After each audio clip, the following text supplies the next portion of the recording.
Letitia, are you going to show slides? Yes, Nico, I will. You're going to load them, you know how, eh? Yes, I'm happy to do.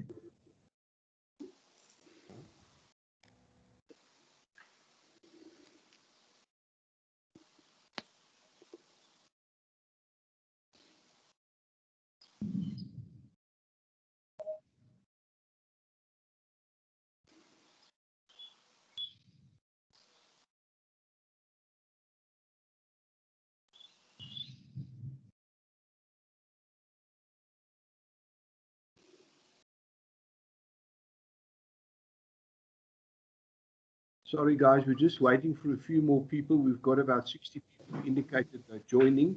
So we're now at 26, 27. So we'll go until about 4 minutes past 11, 5 minutes past 11, and then we can start, just to make sure everybody kicks in time. I don't know why it takes so long. It's a bit irritating. Yeah.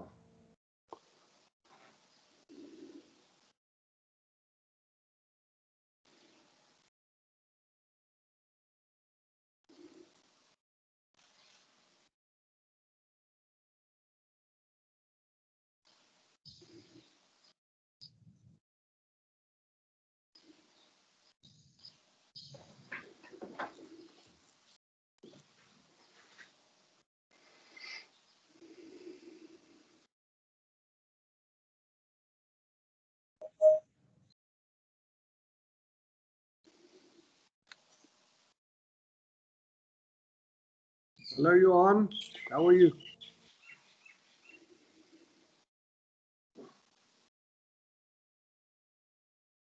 On the boarding.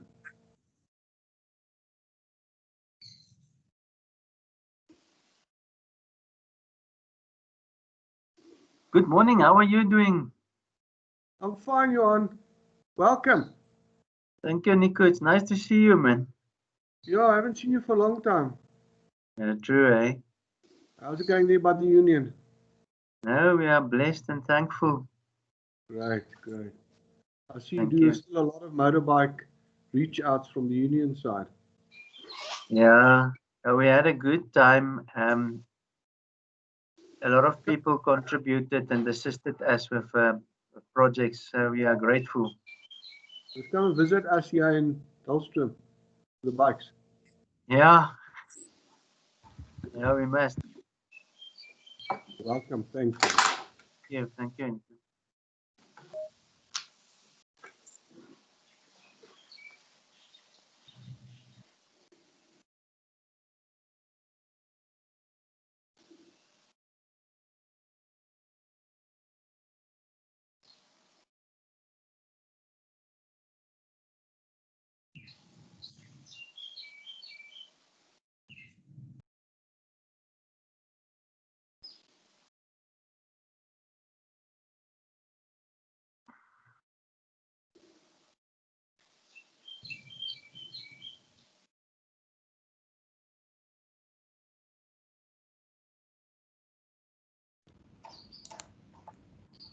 Right, 5 past. If I may be, Anneke, is there still a lot of people in the queue? But I think we should start. Yeah, 31. Anneke? Yes, Nico, there's 31 participants so far. Okay, it's 5 past. I'm not going to keep the other people waiting for the latecomers. I think what we should do is we should start. I just want to say welcome to all, and I'm not going to give specific names because I've treated some of the people, but we've got lawyers here, some of the top lawyers in the country. We've got a chairman of one of our biggest member companies on the stock exchange in. We've got SAFSEC here. We've got the union here, Solidarity. And we've got a whole host of people that have joined us because we said this is not a secret thing, because I think Anton and Letitia and their team will share with us. I think it's very relevant. How this thing came about, they phoned me and said to me they do this thing. We're also going to do some heavy training on women in mining. Letitia is going to do that for us. We also spoke in the meantime to Potch University, to a professor there. So yeah, we're expanding a whole lot of stuff to develop people. I normally don't spend too much time in the introduction, because when I join these meetings, the guys introduce for half an hour, then they waste time. The only thing I must say is that this thing is being recorded. So if you've got a problem in having your name shown, then then maybe you should just leave or whatever, because we're recording it. What we do with these recordings, we then put it on YouTube afterwards, and people can re-look at it again. So I don't know if Letitia and Anton, if you've got a problem with us putting it on our YouTube, because Dr. Roof Wood the other day said we can have it on for a week, his talk, because he makes money out of talking. But I think it's a nice way of doing it. So I don't know how you're happy with it. No problem, Nico. Thanks, Anton. Right, I'm going to just give over to Letitia, and it's Dr. Letitia van der Merwe, and it's also Dr. Anton Verwy, and she will take over now. I'm going to duck out. I'll be listening. I won't sleep, Letitia, I promise you. I'll be listening, and I can only believe it's going to be fantastic and good. So welcome, and thanks for helping us here at Aspaza, Letitia and Anton, and your team, and great. I'm handing over to you. Thank you very, very much. Thank you, Nico. Good morning, colleagues. Thank you so much for having us this morning. We hope the session is valuable to you and that you get also some insights out of the session. So I will introduce my colleagues to you. We've divided today's session into 3 sections, and Anton Verwy will take you through our first section. Anton predominantly looks after strategy inside of our business and what we call leader-led kind of transformation initiatives.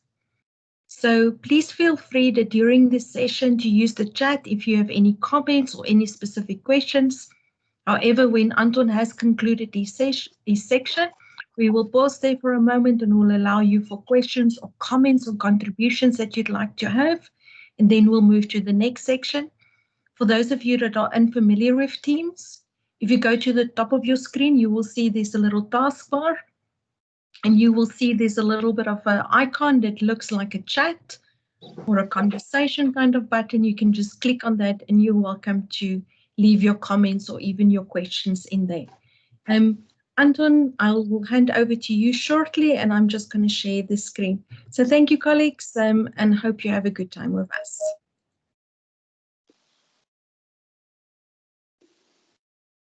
Thanks, Tish. I will start the moment the screen is shared. I'm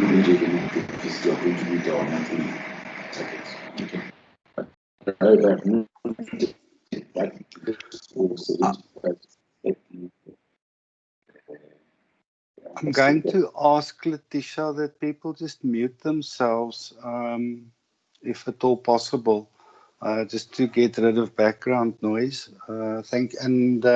Colleagues, I'm going to say next every now and again, just so that Letitia can press the forward button for the presentation. So Tish, next please.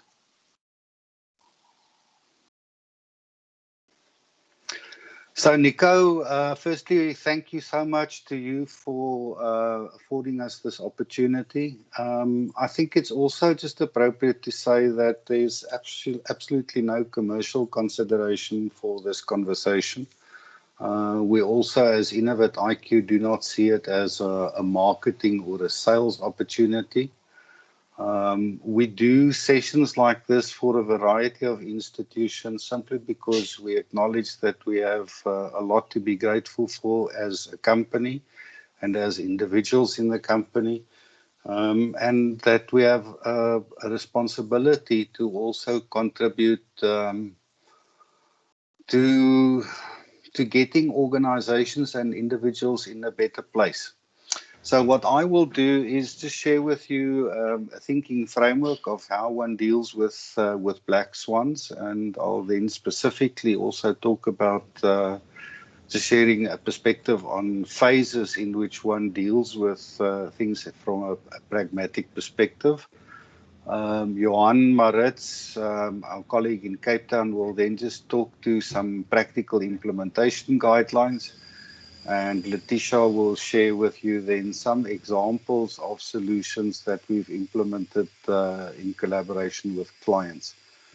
After each of our sessions, you will have an opportunity to ask questions or make comments if you wish, but we will also close out the session with time for broad comments and questions. Next, please, Letitia. So just in terms of the thinking framework, if one thinks about how you deal with black swan events or these massive crises like pandemics, I came across some work developed by McKinsey Consulting, and with a little bit of massage, it came to me that really they're talking about three fundamental things. In the first instance, they refer to having to create great clarity on your philosophy as an individual, but also as an enterprise.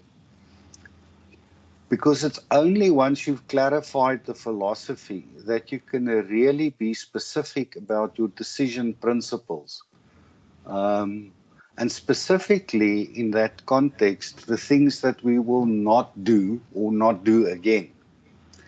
And it's only once you've articulated these decision principles that you can decide on practices, the things that we will do on a day-to-day basis. And if you want to see a practical example of how this plays out, any of you that have been following the presidential election in the USA will see how dramatically different the various parties to the process are in terms of philosophy, how they think about the world, the USA themselves, how that informs how they come to decisions, and how that plays out in the actual day-to-day behavior. So that's a practical example, regardless of which particular political viewpoint you support. One can see very clearly on the international political stage this relationship between our fundamental worldviews or our philosophies, our decision principles, and then also the actual practices. The other thought I had, colleagues, when I prepared for this conversation, some of you may have seen the series on the national rugby team and their win of the World Cup. I think the series is called Chasing the Sun. And if one just looks at that series, forgetting that it's about rugby, but thinking about it more as how a particular group of people dealt with an enormous challenge, it's also quite clear how the coaching team and the players themselves increasingly became clear about their own philosophy around why they are playing this game and participating in the World Cup, how that informed some specific principles, and from there on specific practices. So this thinking framework doesn't only apply, I think, to enterprises. I think it applies to the broader world of politics, of social dynamics, of sport, but it equally applies to us as individuals, where the pandemic and the consequences of lockdown are really forcing us to just stop for a moment and really think about our purpose as human beings on this planet, and how our behavior may have contributed to where we are and how we may need to change our behavior. Next, please, Letitia. So the implications for enterprises, regardless of their size, we think from a philosophy perspective, is that we need to really think about the unbridled drive for profit and share value and so on. To really think about the social responsibility, the broad social responsibility of all enterprises, And increasingly the term being used for that is social capitalism or responsible capitalism or sustainable capitalism. So it's not about making trade-offs, playing the or game, I do either this or that, but to see how we sometimes as enterprises have to simply deal with conflicting demands to ensure sustainability into the future. We think you also have to accept, and all of us have to accept, that fundamentally the purpose of all enterprise, be it private sector enterprise or state-owned enterprise, is to serve humanity. So we have to rethink our enterprises in terms of who we are, how we work, and how we grow.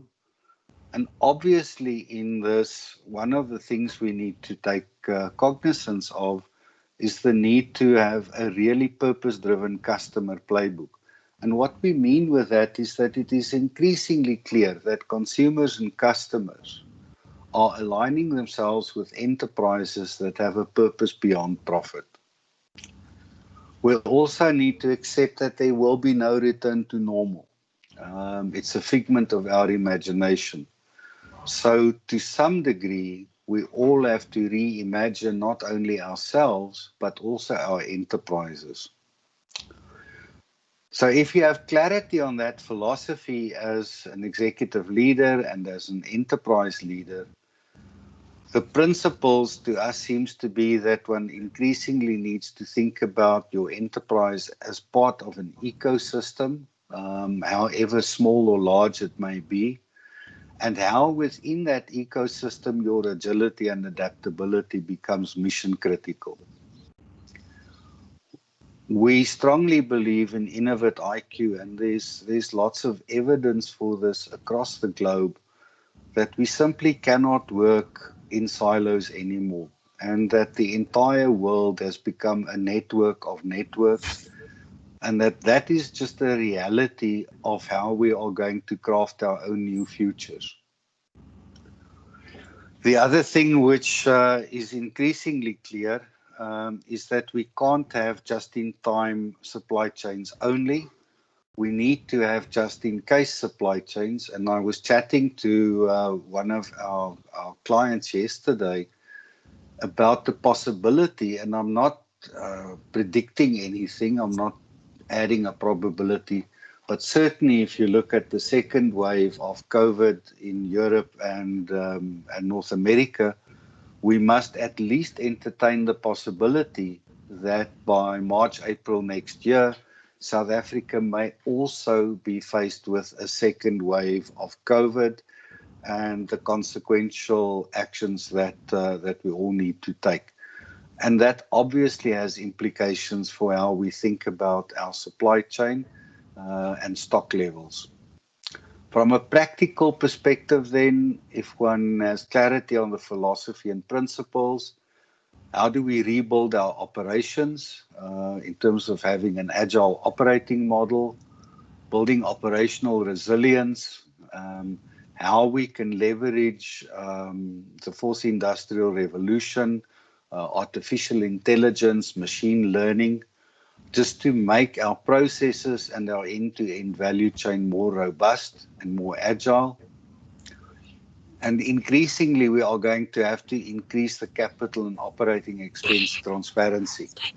Johan and I were recently working with a fairly substantial group on their strategy, and we were quite amazed that it's the first time in the 20-year history of the company that the operating companies actually understood, and it was made visible to them, what the group contributions actually were used for. So that sort of transparency, really mission critical. We obviously need to act with urgency, but that doesn't mean that we shoot from the hip. Acting with urgency and speed doesn't mean that it is mindless action.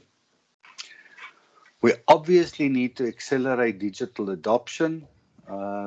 We need to be really sensitive and wise about changing customer and client expectations. and at least entertain the possibility that we go from typical online commerce to a contact-free economy. And obviously, and it's a topic that Letitia knows a lot more about than I do, but this typical thing where we spend 7 days a week, 10 to 12-hour days at the office, is increasingly being replaced by just the acceptance that we need to become effective at remote working. I'm sure some of you will have seen a week or two ago, Microsoft in the USA announcing that that for the indefinite future, their people will be allowed to work from home. So they certainly at Microsoft, they don't have the expectation that people will be coming back to their massive buildings anytime soon. Thanks, Letitia. Obviously, we can't do all of these philosophical and principle and practices thing at the same time. Time, unfortunately, is linear. So I thought it would be appropriate to also just share with you a perspective on various phases and how one may then think through what the response could be in each of those phases. Thanks, Letitia. And as a framework for thinking, and this is the second framework I'm sharing with you, the first one was around philosophy, principles, and practices. The second one is the business value model. It's a model that we developed in Innovate IQ and that we use with all of our clients. And specifically, it's about the interdependence between various elements of an enterprise. Thanks, Letitia. And Letitia, you can slowly animate on your own as I talk. So in our conversations with clients, we really begin the conversation by saying, let's just think through the enterprise impact. In other words, what is it that you wish to deliver? And many, many decades ago, that was simple. Enterprises could say, our purpose is to make investors wealthy or to increase the return on investment to shareholders.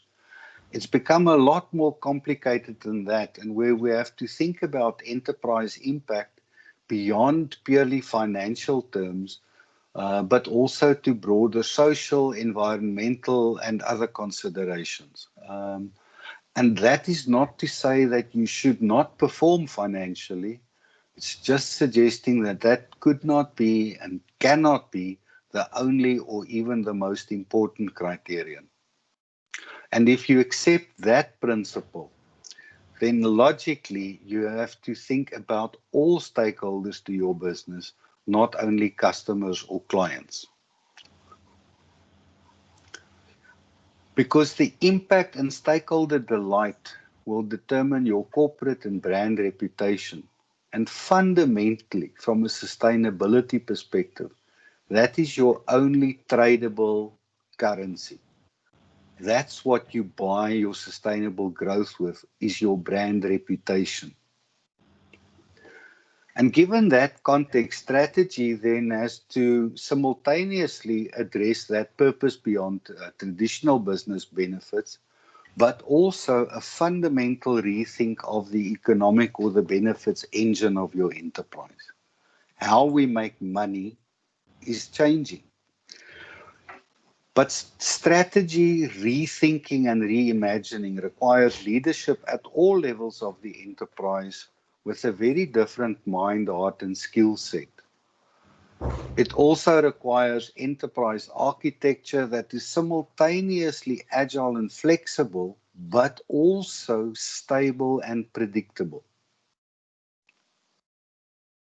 That means with a different expectation of leadership and of our enterprise architecture, that we may need to rethink how we think about talent, employee engagement, commitment, and so on, and perhaps even be open to questioning whether the talent of the past is necessarily the talent of the future. And it's this entire mix of challenges that enterprise leaders such as yourselves face that combine to create a thing that we call organization identity. And it is this organization or enterprise identity that people use to connect their personal identity to. And finally, which impacts quite dramatically on the sustainability of your enterprise and its ambition. Thanks, Letitia. So given that framework and coming in from the left are then the various elements of the business value model, the enterprise strategy, its purpose, its market, etc. But those play out in different phases. And if one thinks about COVID specifically, there is definitely an in phase when we're in the crisis and we have to deal with all of the trauma that brings. Then there's a through phase, and many enterprises are in the through phase. There's a catch-up or recovery phase, and some enterprises are already in that phase. And then there's the beyond phase. So what will our enterprise look like once we have managed to work through the worst of the pandemic and the consequences of lockdown?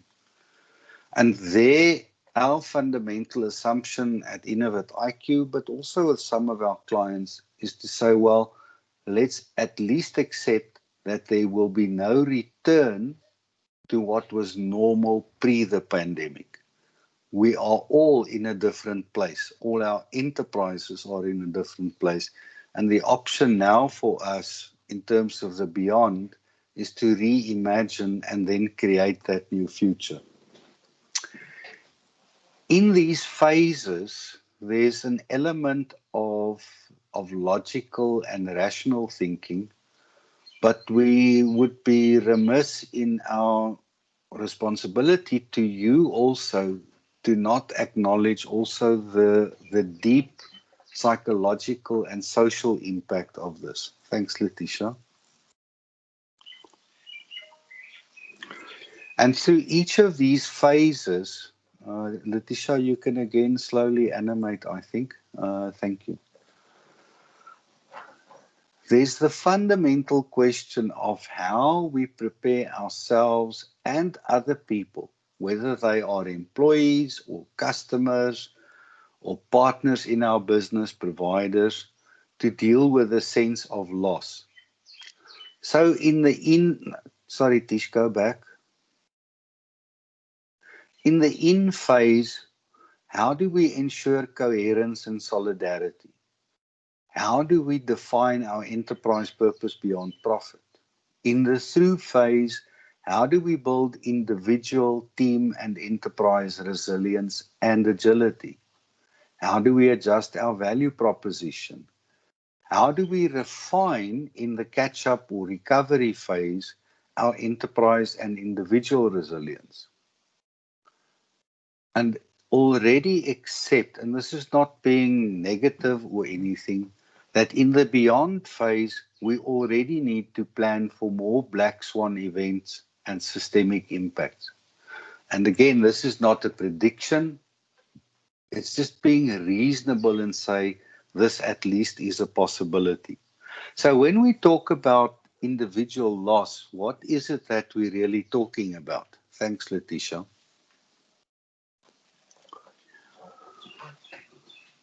And I have a suspicion that many, if not all of you, will be able to identify either for yourself or people close to you some of these losses, given the reaction of or the consequences of lockdown and the economic impact. The first is loss of attachment. People who suffered the retrenchment from enterprises feel less attached. Loss of territory. Where do people belong? We can't travel. We can't move from Nico, in your case, Dahlstrom. So, what we considered our territory is not that territory anymore. Loss of structure. What is my role? Loss of identity of who am I? For many people, loss of future. And if I can share something personal with you, my youngest daughter is a clinical psychologist, and she's seen an absolute flow of clients, particularly young children, who are the victims of all of the consequences of what plays out in families at this time. And the common theme almost through all of that is the number of young children and young adults who really have no sense of hope for the future. Loss of meaning, and I guess all of us at various times in the past few months have deeply felt the sense that we have lost control. So when we say you have to, as an executive leader in an enterprise, enable individuals and your enterprise to deal with loss, it's actually fairly dramatic. And unless you are able to deal with loss, it is very, very difficult, if not impossible, to get your enterprise beyond the in and through phases to the recovery and beyond phases. Letitia, thank you. That is me for now. So if there are any questions or comments, I'm more than happy to take them. So, colleagues, if you'll please be so kind as to just raise your hand if you've got a question or a comment for Anton. Otherwise, you are welcome to use the chat or the conversation functionality and maybe type your question or your comment in there, and then I can deal with them.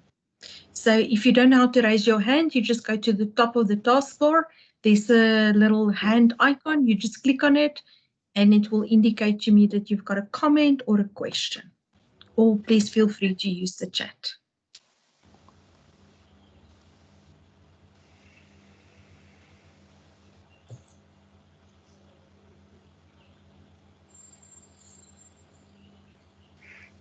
Nico, perhaps I can point to you myself and say, is there anything that you would like to add to or ask a question about? I just maybe would like to comment that I think what you've touched on is quite a very relevant issue of depression, unhappiness, and so forth. And I think many people, when I talk to them in the daily, wherever you are, people are all nervous. I mean, you go and look at car sales, people aren't buying cars, they don't know if they're going to have a job and stuff like that. So you're touching on a very relevant issue, and I think that's why I asked you to come and do this talk, because it's so relevant. And we need to set, I believe we need to put our hand out and help people. I mean, I had a discussion yesterday with the Department of Mineral Resources in KZN, and you can't believe the change between what they used to deal with me and how they deal with me now. It's friendly, they want to help, stuff like that. It's just, COVID has done unbelievable stuff. But let me not do a speech because I get carried away. Thanks, Anton. Thanks, Nico.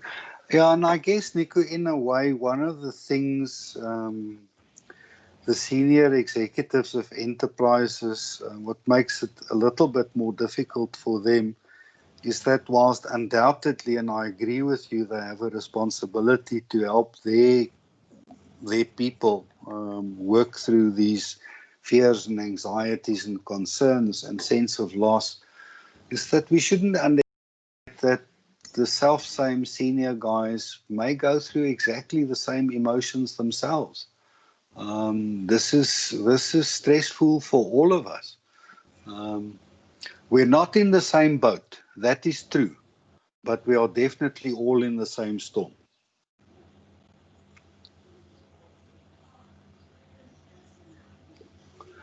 Tish, are there any questions or raised hands? Not at this stage. I think we can continue. Then I'm going to hand over to you. Thanks so much for listening to me, folks.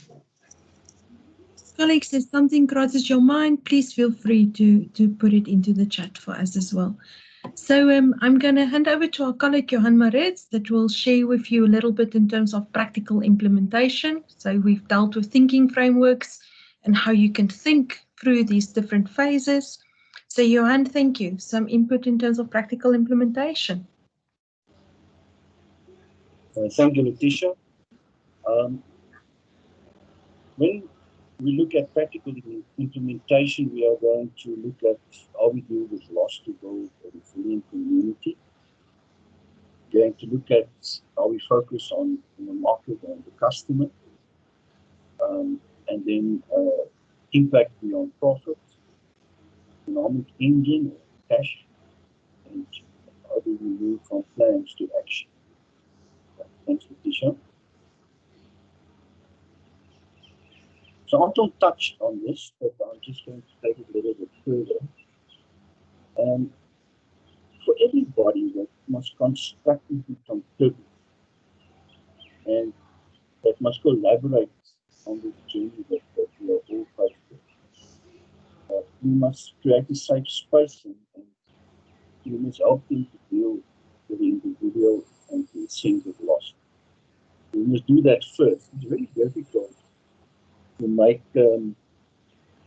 quality decisions, think innovatively, and to be creative if you have strong emotions at this moment in time. So if you have anxiety, you have stress, you have negative thoughts, depression, even anger, that will impact your decision making and your ability to innovate. So what is it that we're talking about? What is resilience? It is behaviors and these thoughts, actions that promote the personal well-being and mental health. When you are resilient and you are coping and you emotionally sorted out, you develop the ability to withstand and to adapt and to recover from stress and adversity. And you maintain or you return to a state where mental health and well-being is that you have that. Now, to be able to do that, there's a couple of things that you can do. You must cultivate the belief that you have the ability to do that. And you must connect with your sources of support. You must talk about it. And then you must activate the positive emotion, positive feeling, positive thoughts. And then, as Anton said, you must seek meaning and purpose in life. Because the moment you start to think through this whole process and you start to get meaning and purpose, then obviously you start to help yourself to think through the emotional state. Now, when we look at alignment, alignment is at all levels in the company. And all players must be clear about the organization's purpose and they must make decisions according to that purpose. Public resources and its strategies, management systems, communication must be aligned. When you look at coherence, coherence is something logical or consistent, something that makes sense as a whole. So this is then, to just summarize that, when we help people to deal with a sense of loss and grief, we must help them to develop personal resilience. We must look at broad-based alignment. That we say is the level of the head. We must look at broad-based coherence and buy-in at the level of the heart. And we must have agreement on the behaviors that will become our signature. How are we going to tackle things? And that we say is the level of the head. And so it's head, heart, and hands, and that is working together, and obviously things will forward. Now, when teams are really worked through this, they work through this, and with individuals and teams ready, willing, and able to move forward, it is possible to look at the next steps, more focused energy, drive, and determination. So challenging times do not only build character, and that's what they normally say, but it also reveals the character that you have. Thank you, Letitia. When we look at market and customer focus, it is important that we understand that we must be differentiated. But it doesn't mean that we're different. It means that we should actually be unique. And when you look at the following three questions, we must answer them and say, what do we have as an organization or company that customers want and that no one else is offering? Now, for the purpose of this conversation, we will look at a set of questions. And these questions are, what am I offering to whom? And that is, what is the products and services I'm going to sell to the customer? That is your value proposition, your unique selling proposition. And then after that, we say, to which channels will I reach customers and decision makers? Direct, indirect, and various aspects of channels that we must look at to be able to reach the customers and decision makers. And to be able to deliver on the product, service, and performance that we look at what resources and activities we need to produce to deliver these products and services. Also, what's the partnerships that we need? As we all know, nowadays it's impossible to go on your own. We need strong partners, partnership and trust to be able to deliver what you need to do. And then, what will the market be willing to pay? And what will be the volumes of sales? So what is the likely revenue that we're going to get? And to be able to get that revenue, we see that we have resources, activities, and partners, but what is that cost? And does this financial return, revenue minus cost, allow us to grow and maintain the financial reserves to ensure that we are sustainable?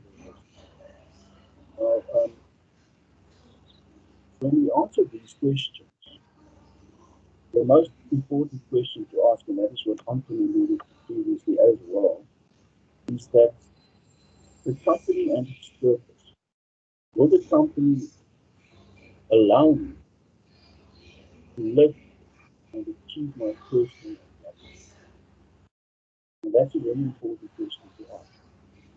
And we all know that the closer my purpose is to that of the company, the obviously that's the idea. Thank you, Letitia. Letitia, can we just ask for a bit nearer to the mic? The sound is exceptionally poor. We can't hear.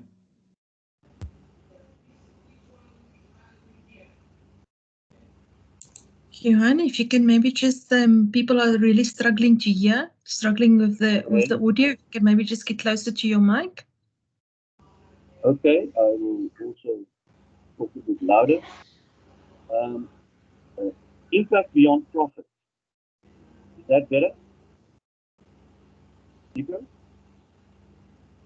Yes, it's, if you could get a bit more nearer, please.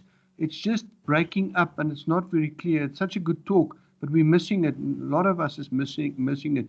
Please help us. Maybe right up against the mic, please. Okay. Now,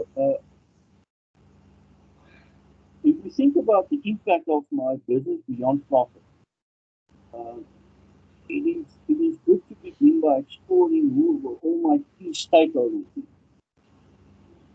Now, the questions that you ask the stakeholders will be the same.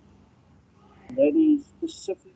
What is the specific impact or the benefit that they wish to obtain from the business? Now, the issue of sustainability is not really an option. As the business is not only that of the owner, but it's part of the employees customers, the providers, the suppliers, the community, and even the environment. And when we look at the lockdown situation, I think communities and businesses really understand what the interdependence is between business and community. And not one of us can really live without the other. And then the whole issue of the environment, where we at the moment in the planet or the environment, we are using 1.5 times the regeneration ability of the planet. And so we're borrowing from future generations. And I think that's also something that we must look at to say, how can we be close to at least level, and not 1.5, but like 1 to 1, when we start to use the environment or working with the environment. Thank you, teacher.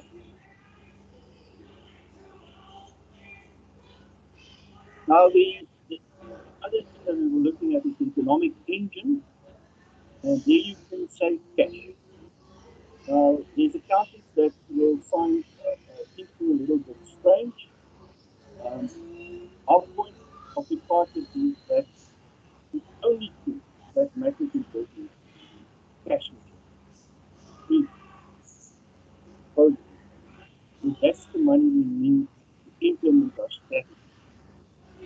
Now, Anton likes to say the following, and that is revenue is ambition, profit is a line on an income statement, and cash is reality.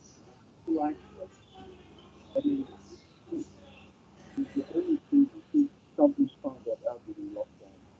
The cash is reality. So most businesses that does not exist anymore, some banks is not because they have more liabilities than assets. It's actually the other way around. But they die because they run out of cash. Now, the economic engine of your business is simply the following. It is your retained disposable cash, is then equals to your sales volume, your sales price, minus your fixed cost, variable cost, cash reserve, your profit. Thank you, Letitia.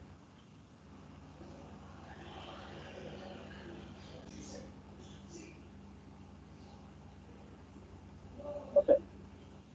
Now the very important part is to move from plans to action. In the work we do with clients, particularly in strategic thinking, planning, and so on, we are made aware of the fact that a grade A execution of a grade B will always be better than a grade B execution of a grade A. The problem is it's not that people or enterprises do have good plans, they have, but they do not execute the plans enough. So how can we make sure that we execute that plan? So there are two issues that we feel are at play, and one is personal discipline.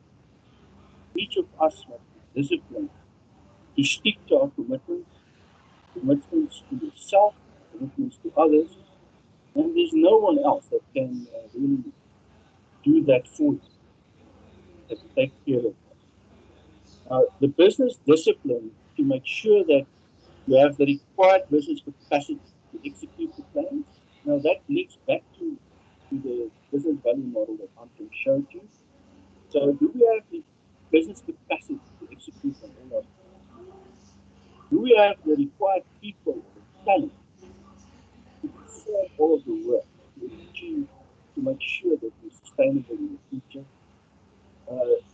We must create the environment or the culture where people are committed and engaged to deliver high performance, and that's what we are, high performance. And the individuals don't arrive at work because they have to, because they want to. And that sounds more quite difficult to really achieve. To have set the example, I think that's very important. When it comes to customer centricity, everybody must set the example, especially top management. And it doesn't help for us to say that this is, we must be client-centered. All of us, especially in the leadership community, must show the behavior, set the example of customer centricity. That also applies for the values. Set the example. To measure adherence to and impact of the plan, that is to measure if we achieve this in the short, medium, and the long term. Thank you, Patricia.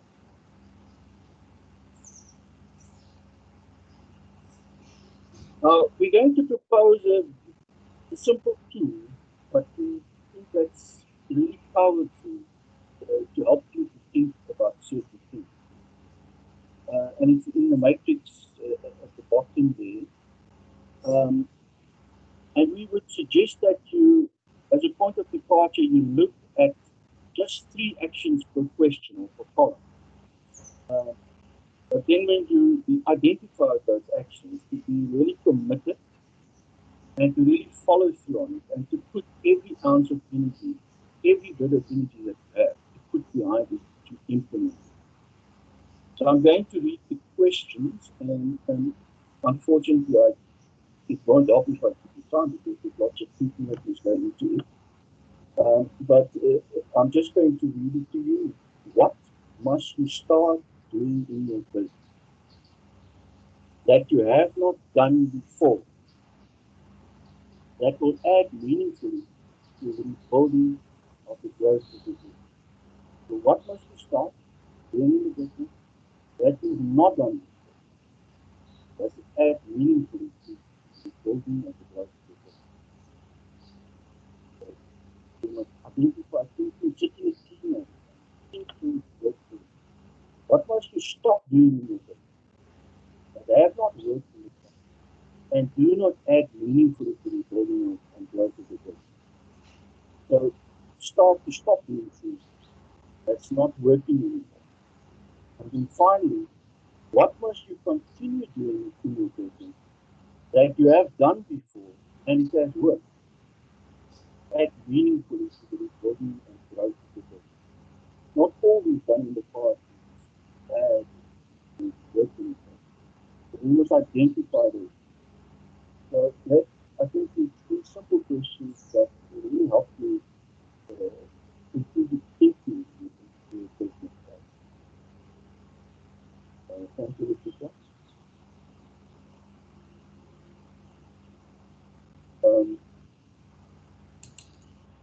So, colleagues, apologies for that. I see we really had some struggles with the sound. Maybe any questions or comments for Johan before we move to some practical examples?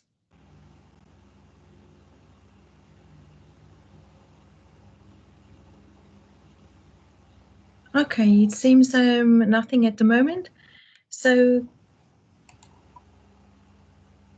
colleagues, my role is to take you through a couple of case studies. So I tend to do a lot of the work, predominantly what Anton referred to as practice level.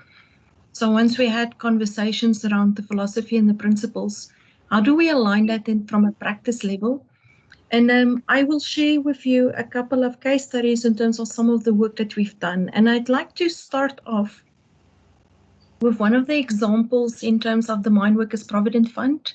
So some of you may have some of your employees that are members of them. So they predominantly provide Provident Fund cover for people in mining. And one of the key challenges that they started to face in this period was around sales. Now, a couple of things happened in the sales environment, and I'm sure some of you would be able to relate to it. So the one thing, clients were in a very different space.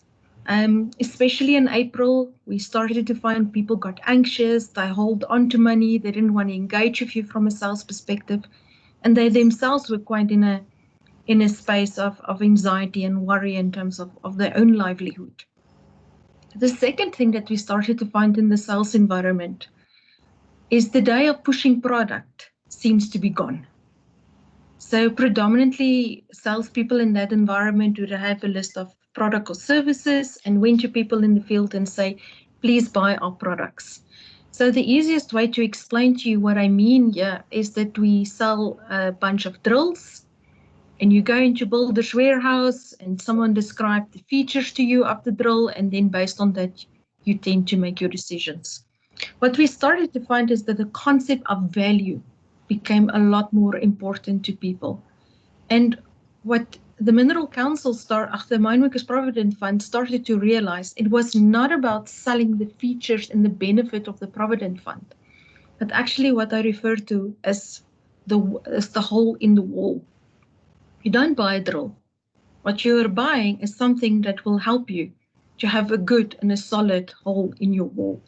So it was really explaining to them in terms of how do you sell value to clients? And how do you show to them that despite all of this, you care? So what we did in that space is to really understand in terms of what does value mean? What will clients, in their case, find as valuable? And what will be the kind of services and offerings that will enable that for their clients? So in their space, we started to work on a couple of things in terms of the salespeople. One, we looked at them, their self. So we called that setting yourself up for success. Now, in my view, salespeople, good salespeople, they have a lot of discipline. They can sit and they can make phone call after phone call, but they tend to have a little bit in terms of what I refer to an external motivator. They constantly need to get feedback in terms of they are okay, that they are doing well, and I call that a little bit of the rara. And because all of a sudden, a lot of them had to deal with so much more rejection than previously, but also having to listen to the traumatized stories of sometimes the clients. And you can imagine in the Provident world, where people tend to claim because they have gone through some serious traumatic events, that tends to have an impact on salespeople. So in this kind of context, we firstly worked with the salespeople in terms of their own emotional well-being and what we refer to as the resilience. So get the heads right, get the hearts to focus. And then we moved into what we call the hands. So how do I fundamentally start to sell differently? And they had to also learn in terms of how to sell different through different kind of mediums. So the Zoom and the Teams platforms also came to rise, and so did some of their clients. They also wanted to start to engage through those kind of platforms. And you tend to sell very differently through those platforms. So they were very used of face-to-face, going to the mines, talking to their people, and now they couldn't. And for any of those of you that have worked on these platforms, it's extremely daunting. Like what I'm doing this morning, talking to myself, all I see is a black screen and black faces. Try to sell something to someone, and this is what you engage, and you cannot see the person on the other side. So that's really what we did in the Mineworkers Providence space, is to work with salespeople. And two things that you maybe want to consider doing with your own salespeople is one, look at their own well-being. How do they deal with this constant rejection? People are sometimes extremely rude. And then two, how do we sell differently? And what does different mean for us in terms of value? And how do we translate value? And as one person said to us, what your clients will remember now is how you treat them during these periods when things are tough. And they will remember that about you when things go better again. So colleagues, that's one example specifically relating to more sales, the practices of sales. The other one that I want to share with you is SOAR mining. So the challenge there was specifically relating to leadership. And they also embarked on a more hybrid kind of work model. So we worked with a specific division inside of the mine. And now we had people that used to sit in offices, and now they work from home. And they don't always have equipment to work from home or a space to work from home, and all the distractions from that perspective. So what we did in this kind of space is to really and truly understand in terms of almost what is the leadership challenges the leadership team were facing. Because if you look on the internet and you really just start to do a research, everyone will tell you what to do and what not to do in terms of directing or managing remote teams. But there's very little in terms of you as the leader and what happens to you and how you need to think and engage quite differently. So based on this scenario, we designed 3 kind of themes for Azure in terms of their leadership program. And the first one really dealt with me as a leader and my own mindset and my own reactions to this. And we really did some deep dive in terms of understanding and frameworks, just of own personal leadership brand. And then also how do that brand plays out with my team when I cannot physically always see them or connect with them or work with them in that kind of environment. We help them to understand also how they view people, and what obviously comes out of scenarios like this is trust, trustworthiness as a leader. So these are some of the key topics we focused on. Then we moved into the next theme when we were saying, okay, how do I now lead people that is dispersed and remote through the country? And sometimes they come into the office and sometimes they work from different areas. And how do you actually direct work? How do you get coordination of events? And Anton referred very much to the loss that people were feeling. What is my role? How do I connect? And we dealt with topics like that. But what we also started to find in this space, and there's some very interesting things that happened because people were scared sometimes. The boundaries blurred between work and home life. So people just never stopped. And what that has dealt with in terms of burnout and sometimes even resentment. And then never mind some of the homeschooling and the disruptions. So we worked a little bit from that perspective. How do we work together as teams? How do you engage and direct people? And then lastly, is how do you think differently in terms of work?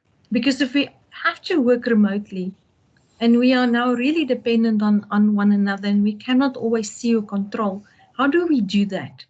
So we did some work in terms of the space. How do you manage remote work? How do you work together as a team? And then also, how do you utilize these tools?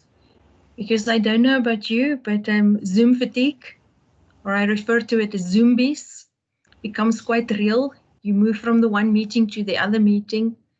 And how do you keep people engaged through these kind of sessions and work together through these kind of online platforms?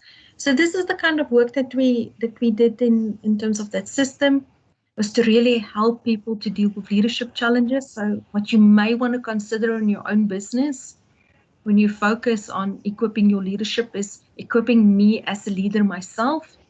Then the skills in terms of how do I direct people that are remote, because you cannot manage them. They are like a bunch of cats. They will decide, unless you probably install some kind of device that will zoom in on them and check if they're behind the computer. And I don't think that's what you want. And then lastly, in terms of how do we work differently? And in your environment, you probably also sit with scenarios that you have some people on site, you have some people at home. And it also tends to create some kind of resentment in terms of the workforce. Why can some people work at home and have the luxury there? Why must other people come on site and risk their lives and their health? So all kind of interesting dynamics and dilemmas that's real and practical, and questions that you need to find. I want to talk to you a little bit in terms of the Mineral Council. So in the Mineral Council, which some of you might be members of, there we worked a little bit with resilience. So we ran a couple of resilience training programs for them to actually just create a space for people where they could unpack the things that they're feeling and experiencing and in their hearts and in their heads, and then help them to move beyond these kind of emotions and fears and anxieties that really make people to freeze, and they see no hope and they don't see how to get out of that, and equip people with skills and tools that they can utilize to cope better and to perform better during these periods. And those kind of things are really and truly dependent in terms of your leadership as well. So once you've given people these tools and skills, that really needs to be reinforced a little bit more from your leadership perspective. Then the examples like AfriSam and Anglo Gold Ashanti, that was very much in terms of where we started to look in terms of how people work differently. How do we manage people differently? And here I'm referring a lot more in terms of the practicalities around people practices. How do you recruit and onboard people in a period like this? So maybe an example not related to mining here, but we also worked with one of the banks, FNB, and they, for example, used a tool like WhatsApp over this period of time to onboard new employees into the organization. But you can imagine it's rather awkward. You start a new job, and in the first 2 or 3 weeks, the only time you engage with your colleagues is online. So how do you create that sense of belonging to people that they're part of a new organization, and you haven't even met your leader? All you've done is seen them on the other side of a computer screen. So we did some work in terms of how do you redefine your people practices, and those include things like recruitment, like onboarding, like development. How do you virtually coach people? And then performance management also tends to work quite differently when you're in this more remote kind of work situation. So these are just examples of some case studies that we've done when people went through the different phases that Anton referred to in terms of in, through, during the catch-up, and during the beyond. So what I'd like to share with you is probably a little bit in terms of lessons learned and some of the key themes that stood out for me during this period.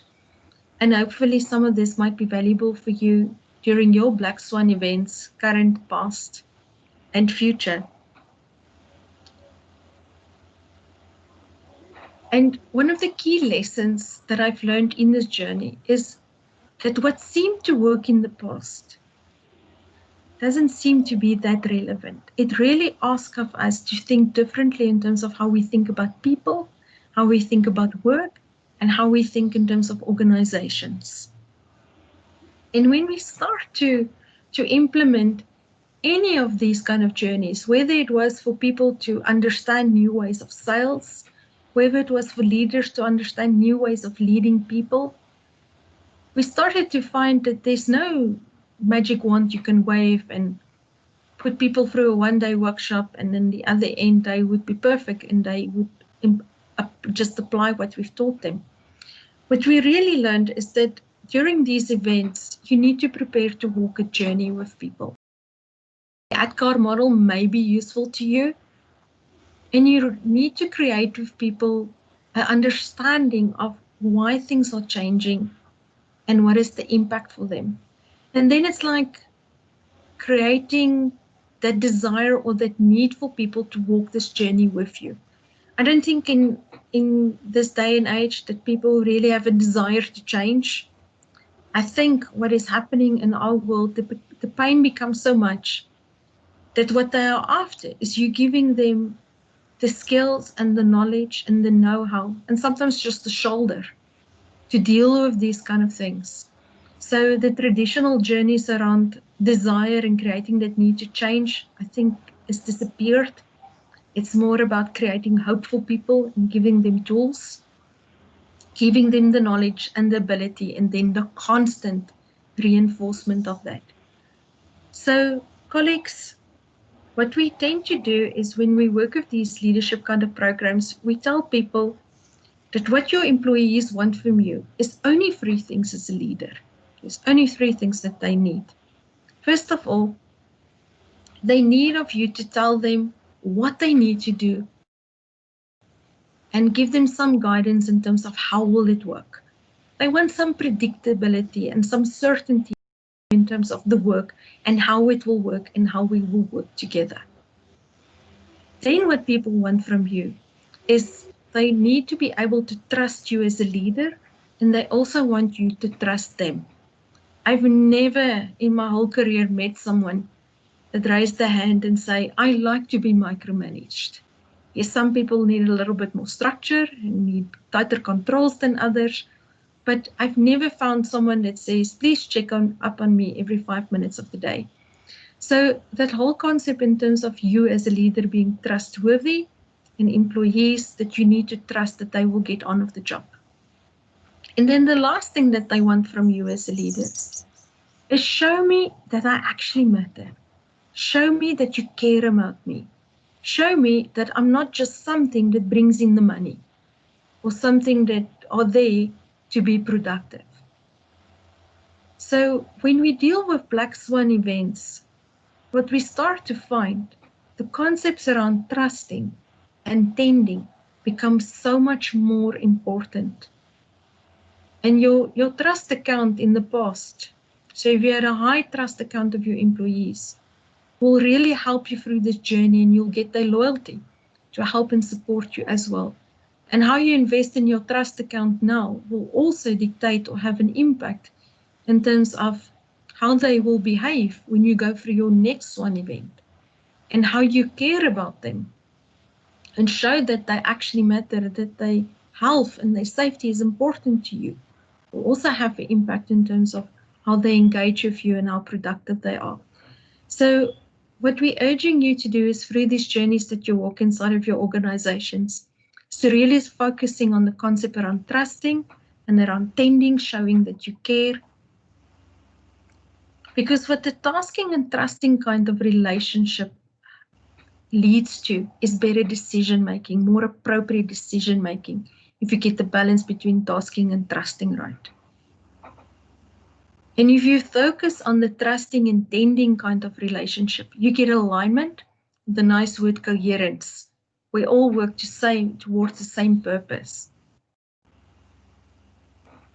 And by focusing on the tasking and tending kind of components, we constantly look at what is working, what is not working, and how we can make it better. So colleagues, just the lessons learned in terms of the case studies, these kind of things are journeys and they take time. And we need to create the awareness of people of the needs for these changes. Highly unlikely that you will create severe desire, but it's helping them to deal with the pain and the anxiety and the uncertainty. And you do that by giving them knowledge, by making them feel that they are able to do this, and by reinforcing this.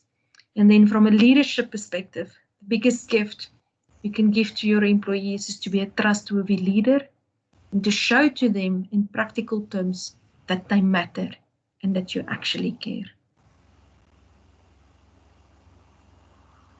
If people also need to deal with a sense of loss during this period, sometimes having to give things up, again, you need to focus more on the trusting and the tending component to help people to deal with those kind of things. And you will probably find that you as a leader, when you need to deal with some of these things, you also tend to go to people that you can trust and where you know you are safe and that you know that you are cared for. So colleagues, this is our session for today. I'm going to hand over to you for maybe some questions or comments to any one of us, or maybe some suggestions you'd like to share with us, and then we'll close out and we will make this presentation available to you. We will mail it to Nico and he will just pass that on to you. So while you think about your questions and your comments, maybe just a couple of key points. Rebuild is for those of you that has gone through tougher times. Some of you may have gone through really tough times. We think maybe it's a little bit more challenging to rebuild your businesses than starting new businesses. But you have our empathy, you have our care, and we always have the highest regards for people in entrepreneurial and business kind of worlds. So as Anson said to you, we're not all in the same boat, but we're in the same storm. And what we hope that today brought to you was maybe a little bit of sense, maybe a little bit of meaning, maybe just the understanding that you're not alone, and maybe one or two tips that you can go back and apply inside of your business. Even it was just a thinking framework for you to make sense of all the things that you are currently going through. Thank you, colleagues. That's our story. Thanks, Letitia, and thanks, Anton. I don't know if there's somebody who wants to say something or make a comment. If not, I must just thank you people for coming and doing this for us. I think it was very relevant and very needed. So I think maybe in the future we could do again something of this effect next year. But for all those people who joined, thanks a lot. And yes, we will have the this video recording on YouTube. and the slides we'll have at the office. So we'll share those. Thanks, Letitia. Thanks, Anton. Thank you so much, Niku. Thanks everybody for joining in. I really, really hope each of you could at least take one tidbit out of this that you can use on your journey forward. And really take care of yourselves and all of those you love. Things will get better. They won't ever be the same, but they will get better. Thanks, Niku. Right, guys, we're going to then close the session. Thanks. Go well. Stay safe. Bye, everybody. Thanks. Bye-bye.